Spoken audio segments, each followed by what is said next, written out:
Hello Internet, it's me, Chris Sambrook, with a quick, spoiler-free review of Deadpool and Wolverine. Unless, of course, this is the first you're hearing of this movie, then I guess that's your first spoiler. That's right, Wolverine is in it. And no, it's not Henry Cavill, no matter how much you want it.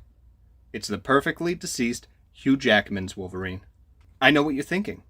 But wait, isn't he dead? Well, for those who have not watched Loki or any other pieces of Disney homework, they have the TVA, and now control time and the multiverse, meaning no one will ever die again. Sorry, Tony, but it's about time you made a comeback. Mr. Downey Jr. should be running out of money or at least getting bored sometime soon. But alas, the basic plot is simply this, that Deadpool's world has a timeline that is fading into oblivion. As a result, he must find the Wolverine that will fix his world/timeline.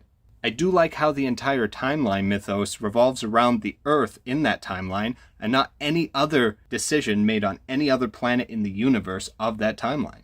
It's a little self-important, don't you think, Disney?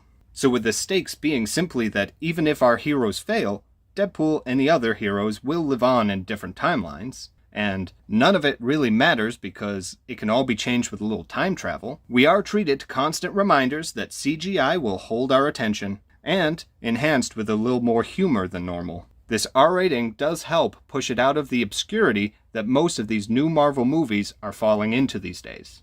Ryan Reynolds and Hugh Jackman give incredible performances that push their characters to the higher levels that Disney would never provide without them. So that's a huge bonus. Plus a shout out to Welshpool. The positives, while the jokes remind us that Ryan Reynolds is in charge of the script, they do not disappoint. The blood and violence is top-notch too, along with the obligatory cameos.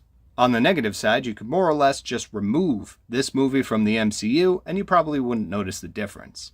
We have still yet to see the impact this movie will have in the other movies going forwards. However, I wouldn't put too much stock into it. Personally, I give this movie an 8 out of 10. It's very enjoyable, visually pleasing, funny, has a stellar soundtrack, and of course, the Johnny Storm end credit scene.